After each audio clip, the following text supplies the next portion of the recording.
And welcome back to my channel. Or just welcome if you're new here. My name is Rusty, Russell, Russ, whichever. And this is my channel where I talk about my favorite movies, mostly horror, and my favorite music, mostly metal. And yeah, we're continuing my Zombie Fest with the brand new? It's not brand new. It's quite old actually. But we are continuing day 5 with the girl with all the gifts. Now,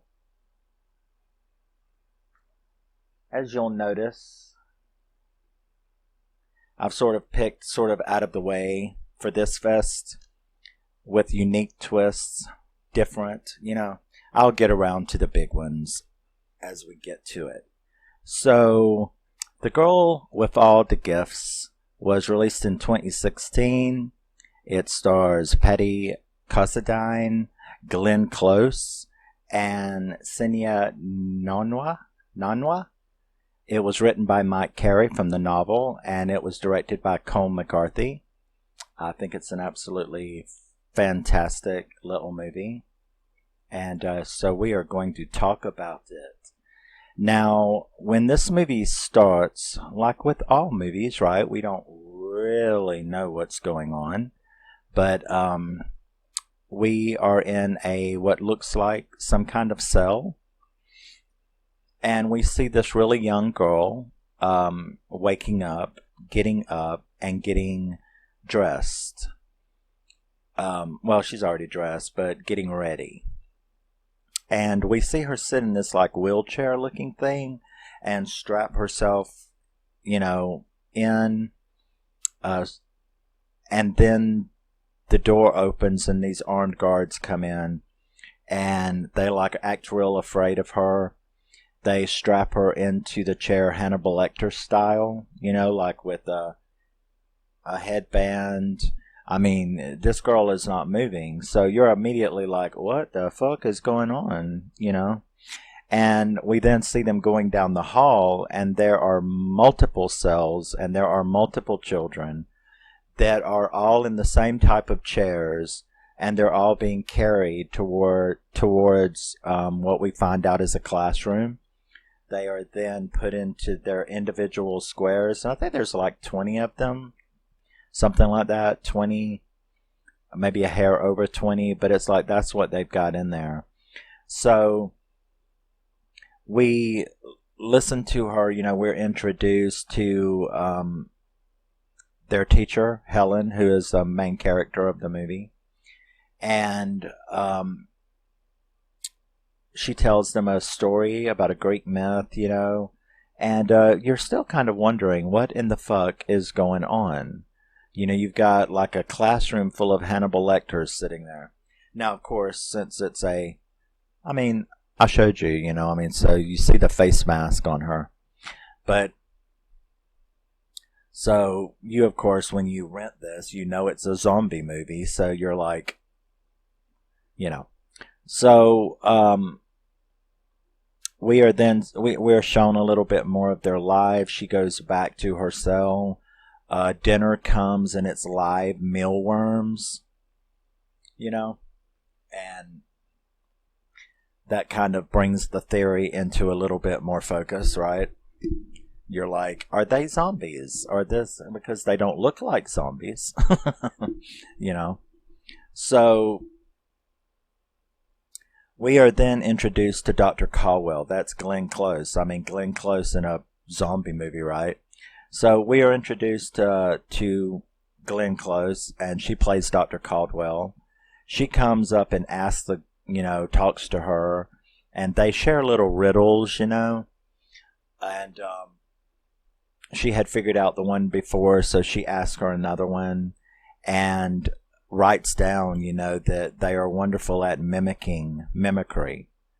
And it's like, she's talking about her like she's an animal or something, and it's like you're just mimicking being human or mimicking thought processes and all. So she's testing her intelligence. She asks her to choose a number between 1 and 20 or something like that. she picks 13. Well, the next morning when she goes to class, number 13 doesn't come out. And,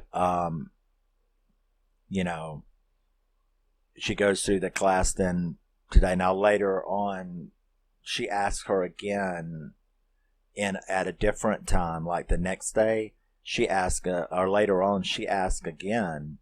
And she says number 4 herself. You know, because she figured out that whatever is going on here, when that bitch asked her to choose a number, that made it kind of her. She felt like it was her responsibility, because whatever happened to number 13 was her fault because she chose it, right? So that was pretty mean to do to a kid, you know. Now,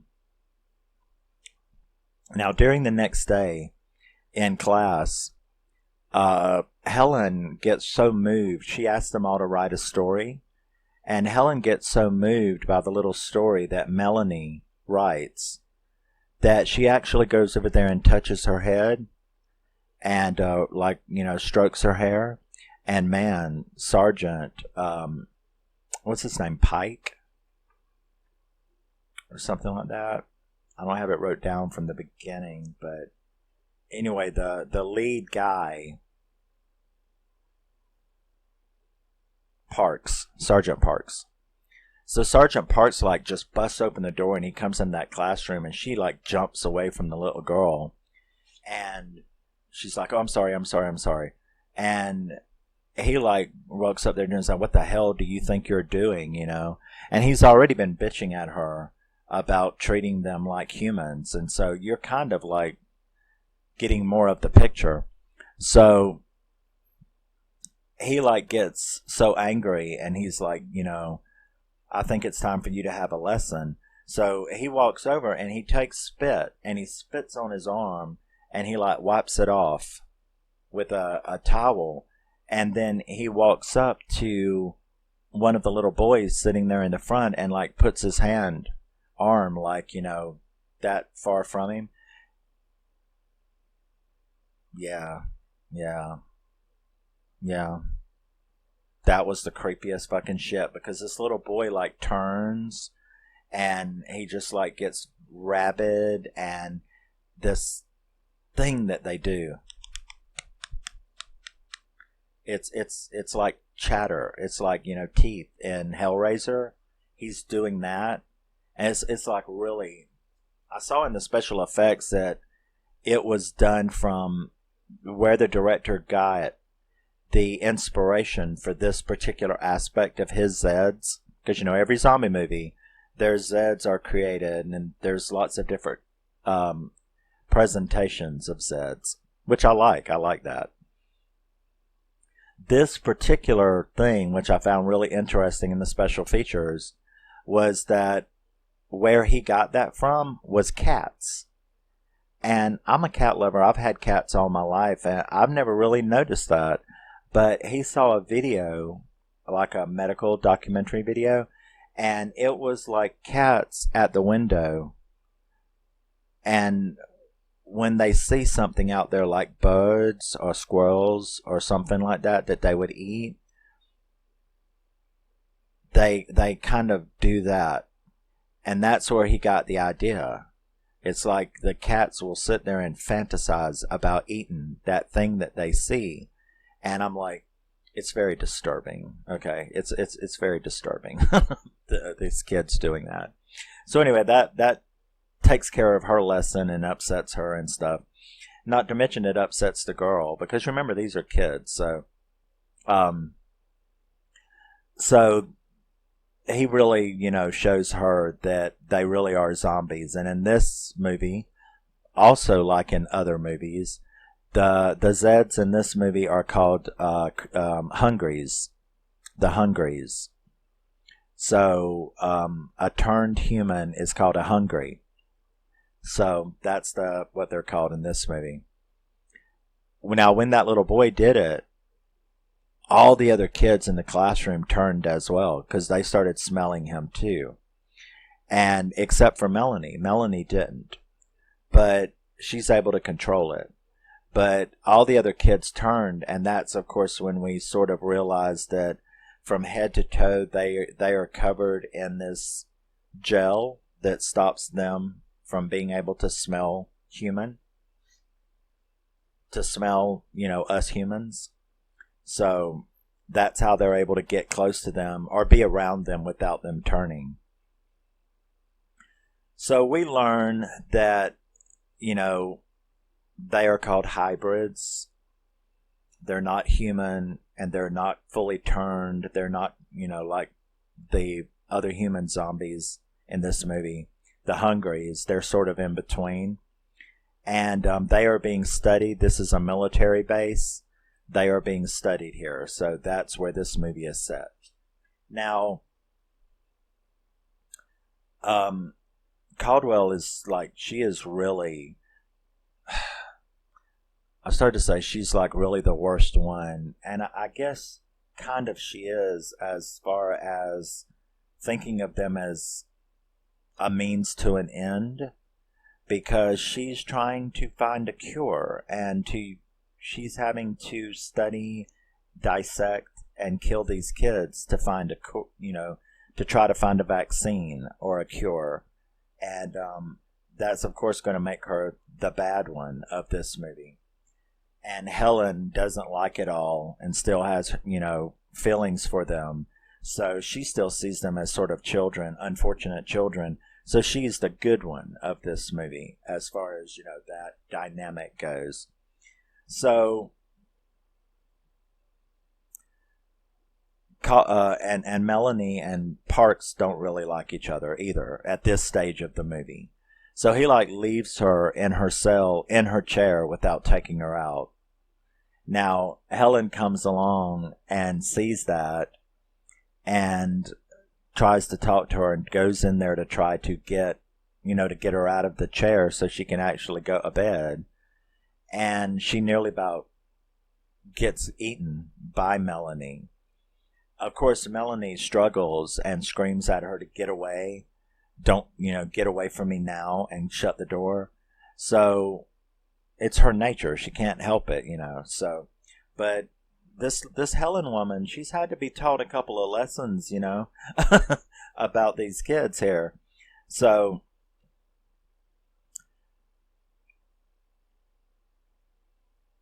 Melanie, like I told you a while ago, Caldwell had asked her to choose another number. She chose herself. And I think that Caldwell knew that she knew what she was doing. So she's like, all right. So she takes her, and we get to see what happened to the other kids. Well, especially number 13. Because she takes her to the dissection room, and it's like, we're going to put you under and we're going to do this. Now, Helen freaks out when Melanie doesn't show up to class, because Helen knows what that means. So Ellen runs into the room right before they start, putting her under. Well, they had already shot her up, but they, right before they start, doing the business on her. And there's a big fight between the three of them, the assistant, Dr. Caldwell, and Helen. They're all fighting while she's kind of, semi-conscious. Melanie is kind of semi-conscious. So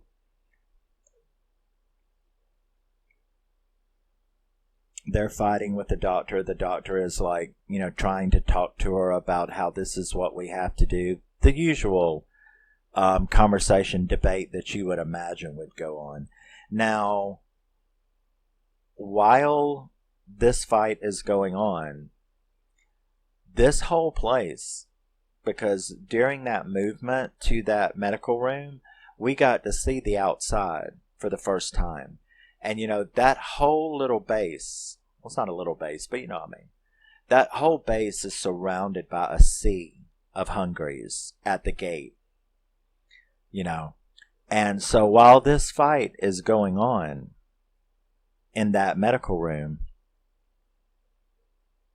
they breach the gate and this place gets overrun. The assistant, because they're breaking through windows, stuff like that. The assistant gets bit And that was a really cool transformation scene because it only takes like 10 minutes. I mean, well, no. It only takes like 4 minutes before she's went from human to a hungry, and it's not pretty. You know, the doctor manages to get out, and Helen, she's being taken across the quad by a couple of,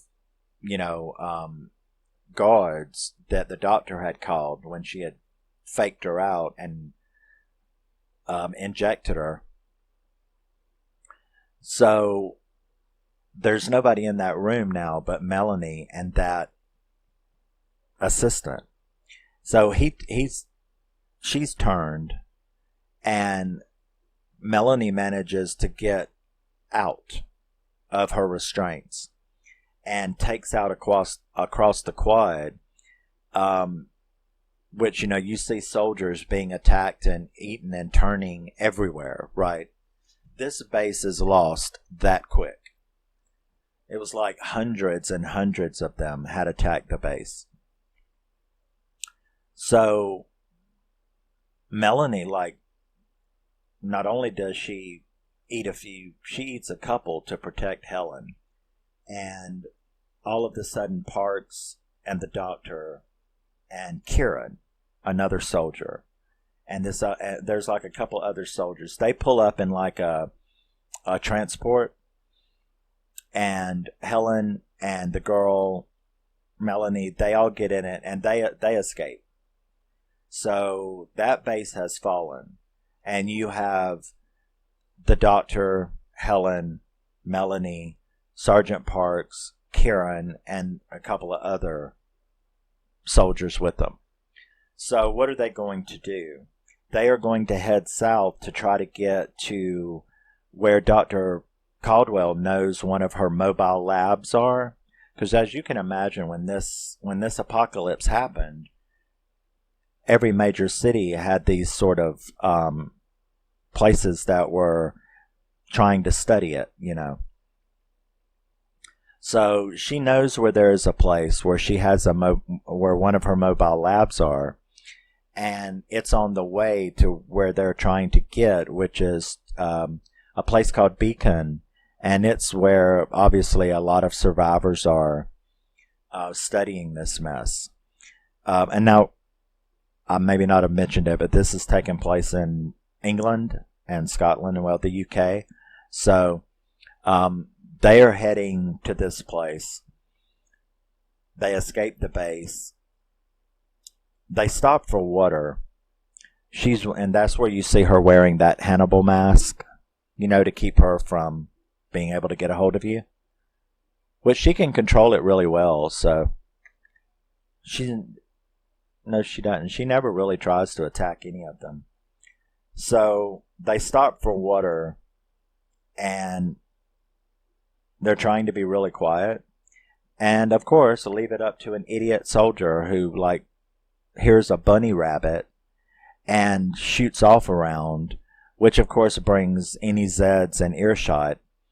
And I think, 2 of them got eaten, and Parks has to kill them. And all that's left is now Kieran, Helen, the doctor, Melanie. There's only 4 of them left now after that little incident. So they start, trying to get to where they're going. Unfortunately for them, when they were killing their own 2 soldiers who were turning, they hit the truck. And so the truck won't work, so they have to walk. So now you have them trying to walk as they head to London to hunt for this mobile lab where they can be safe. So that is a really neat scene when they get into London, because the Zeds in this movie can go into this dormant state without the scent of food or the smell of food.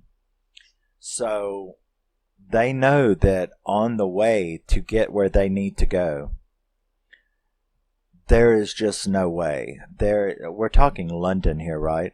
So there is like a sea of hungries, and they all sort of stand there almost like plants, They just kind of sway in this dormant state. So they are having to be very, very quiet. And they're like, as long as you don't make any noise, and since they're all wearing that keep the gel on, we have to navigate. Now, that was a very, very anxiety-ridden scene because you're really close. I mean, you're like walking right next to Zed's and trying to not wake them up. Now, the bad thing happens because it's got to. But the bad thing happens when you see one of them moving, and it's pushing a pram, a baby carriage. So it's pushing the pram, a baby trolley. It's pushing this pram, and Glenn Close, her character, Dr. Caldwell, she's like, what the fuck? And her curiosity gets the better of her, and she walks up to this Zed and kind of just puts her foot in the way of the pram.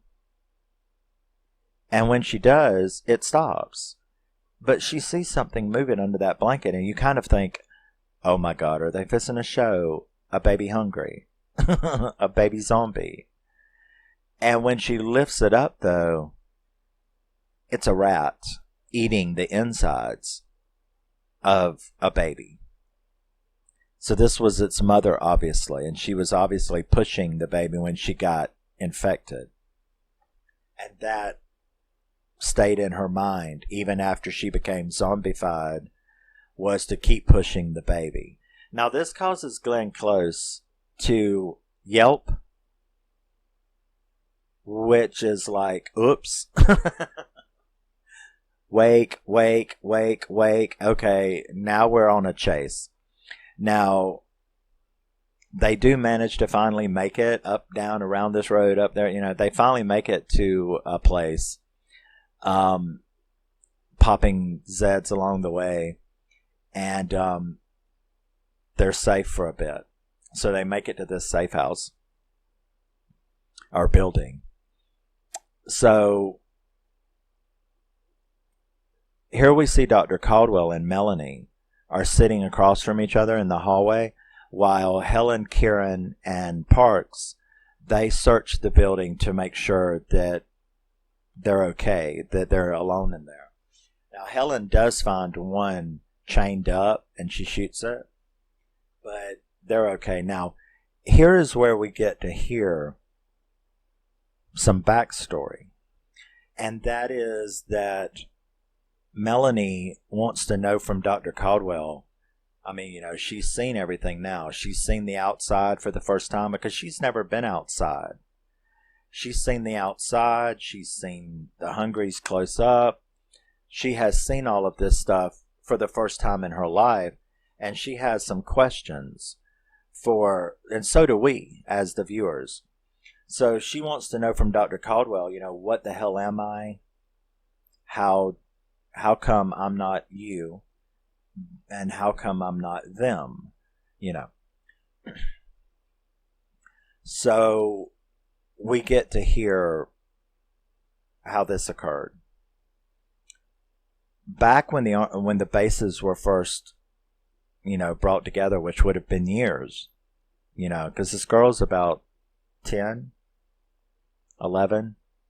So this apocalypse has been gone for a long time. And she's like, so what happened? Well, back when the bases were first brought up, when this apocalypse first happened, soldiers who would go into the cities to forage, they went into a maternity ward, a maternity place. And there they found babies. not preborn babies. Preborn? Not born babies, like in a nursery, but they found babies. How do you say it? The women that were there to deliver their babies or there on visits to have a checkup or whatever, their babies were partially infected and basically ate their way out. But they're not like the Hungries. They were infected in utero, and it caused something different with them to be different. So that's where they had come from. Any children, any woman that was pregnant when she got infected had these hybrids that ate their way out of them. That's where they came from. So any of that, and you have to think you've got 8 billion people on the planet now. So there's a percentage of people that are going to happen to be 9 months, 8 months, 9 months pregnant when this occurs. So, and get infected when they're 8 or 9 months pregnant. So, it really does answer the question for her. Mel then goes out, tries to find a path for them, because she's the one that can walk amongst the Hungries, right, without causing a thing. So she really helps them, and even Sergeant Parks begins to really like her and not see her as an animal. So you have that emotional stuff going on.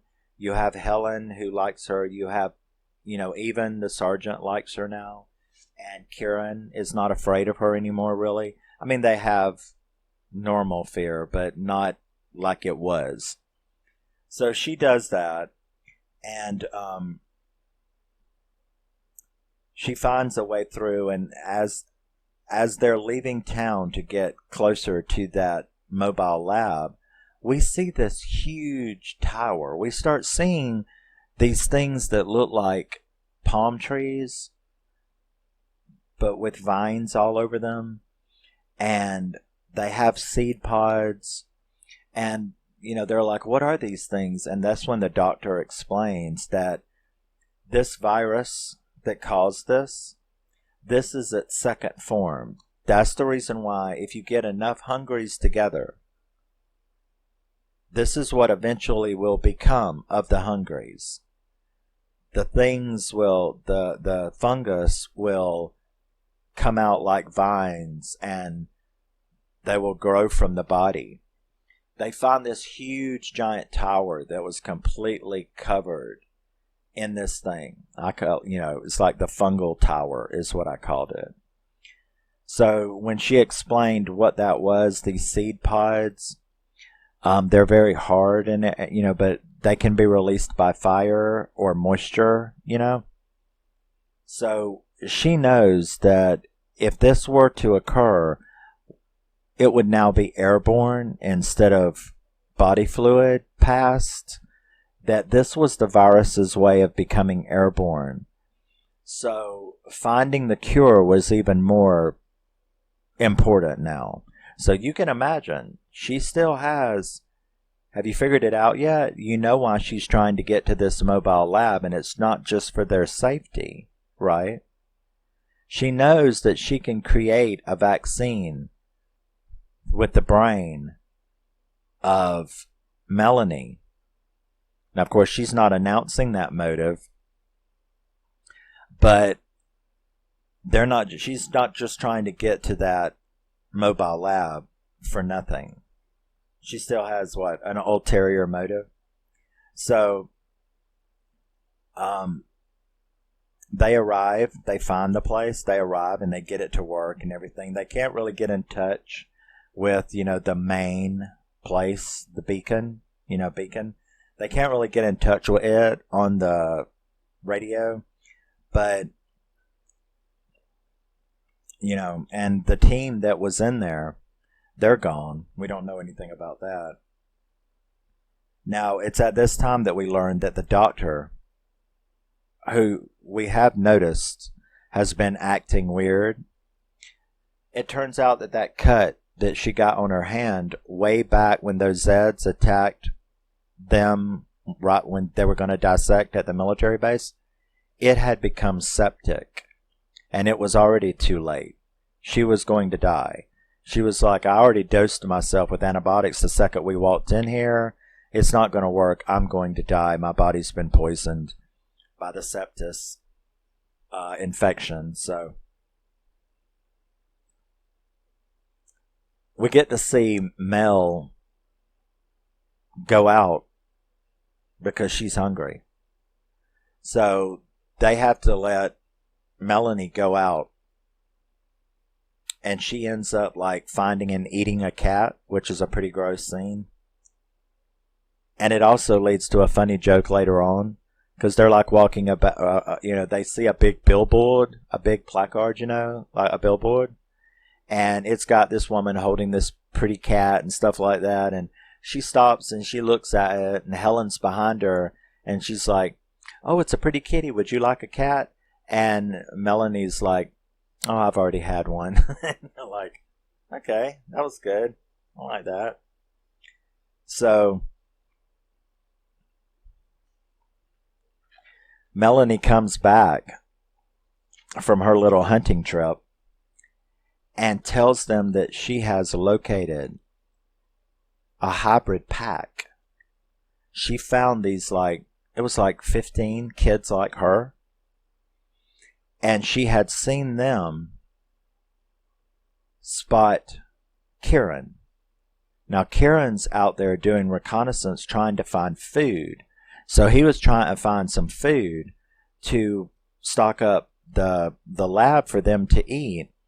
And when Mel comes back, she's like, I found all these kids that are just like me.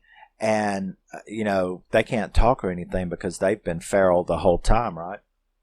So, but she could say they have their own language, and they're like, they can smell. They're going after Kieran. Now, she likes Kieran. She likes them all, actually. She's a sweet little girl. She just happens to be a hybrid zombie. But, so we then get to see Kieran, and these kids are smart. They like trick him and trap him. Because, he does have guns, yeah? So they like trick him and trap him in this grocery store where they eat him. So Melanie and them weren't able to get to him in time, but they are very close, and they're right behind them, actually. And so Parks and Helen and her arrive, and they go into the store, underneath the thing. The gate, and they go in there and find him eaten up. They're all horrified. They go outside, and Melanie is like, yes, this is a trap for all of us. It's a trap for y'all too. So when they go back out underneath the shed thing, there they all are. And there's, like I said, there's like 15 or 20 of them. So Melanie is like, if we want to get out of this alive, or I'm sorry, if y'all want to get out of this alive, you need to follow my cue, act like you're scared of me. And they were like, well, and Parks is like, we are. We kind of are, right? So she ends up having a big fight with this group, and the alpha, she fights this alpha boy. He looks like a year older than her, maybe 11 or 12, so she fights him. So I'm assuming this apocalypse took place like 12 years before the events that we're watching. So she has a big giant alpha fight with him and actually outsmarts him and bashes his head in. and sort of like dominates the pack. And she leads Helen and Parks back to the lab under her protection because, the kids are freaking out wherever they are. And when they get there, the second that they walk in the door closes behind them, and you see Dr. Caldwell, who's wearing a biohazard suit, and there's gas in the air, and all three of them pass out. And then once she's sure they're all passed out, she fixes the atmosphere and pulls Melanie in there to her table and is like, she's going to dissect her and do this. She doesn't get the chance, though, because she turns around after, trying to get the off of her hand. Terribly painful. She's really close to death. She turns around and Melanie is standing there. And they actually have a conversation in which Dr. Caldwell logically convinces Melanie, do you want Helen to turn into those people? I can make this vaccine. I've got it figured out. So she basically asks her to sacrifice herself. And she actually agrees to do it. So once she's agreed to do it, though, she sort of has one question. And it's like,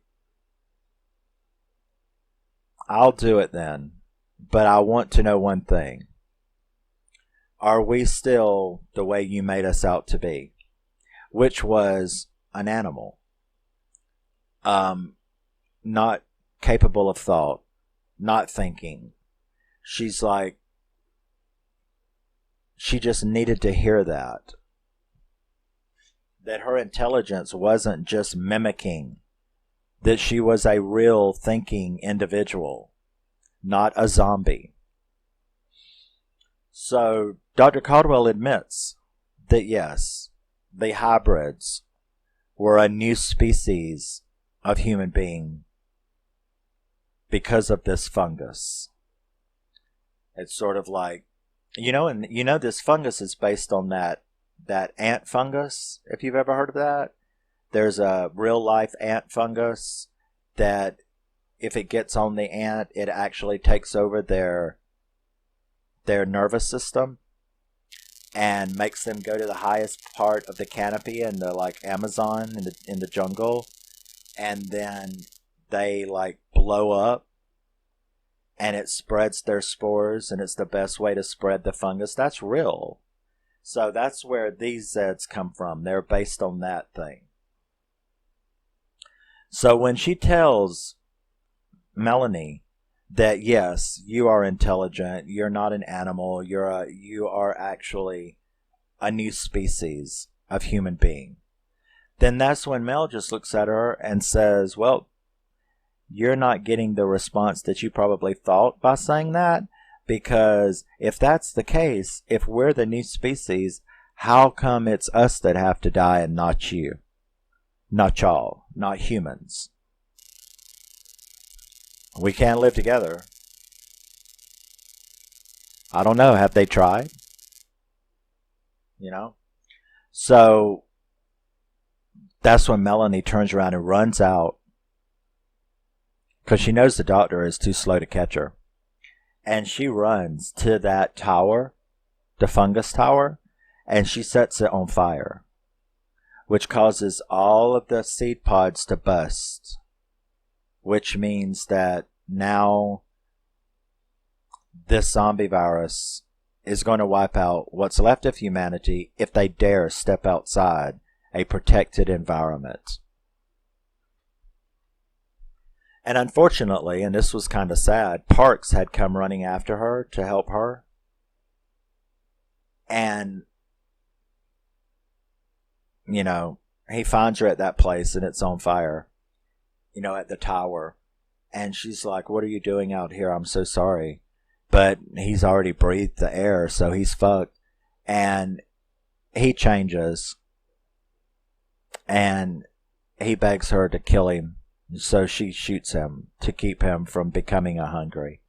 And the doctor, she had come running too. Unfortunately for her, she met up with the little rascals. And the little rascals surrounded her. And Alfalfa and Spanky weren't there. They ate her, and so that was the end of her. Now, that leaves nobody but Helen.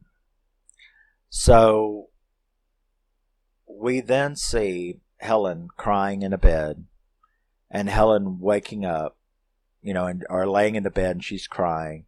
Then we see her come to the enclosed door of the medical lab.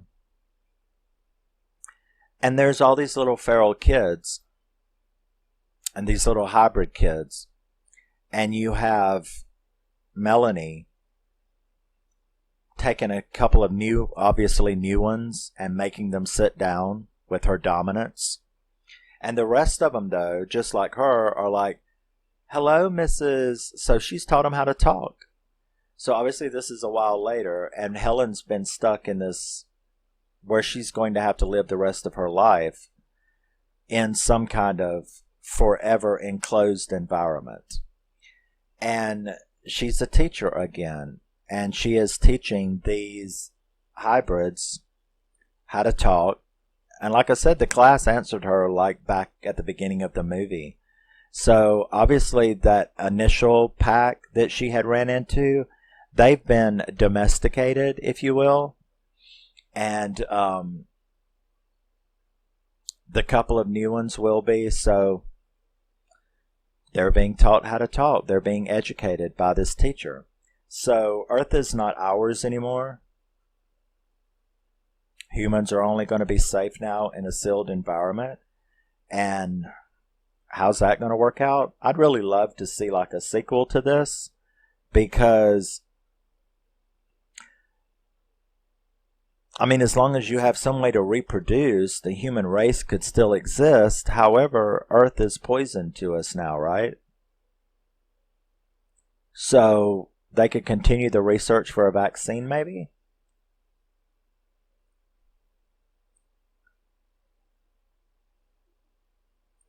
I'm rambling too much again.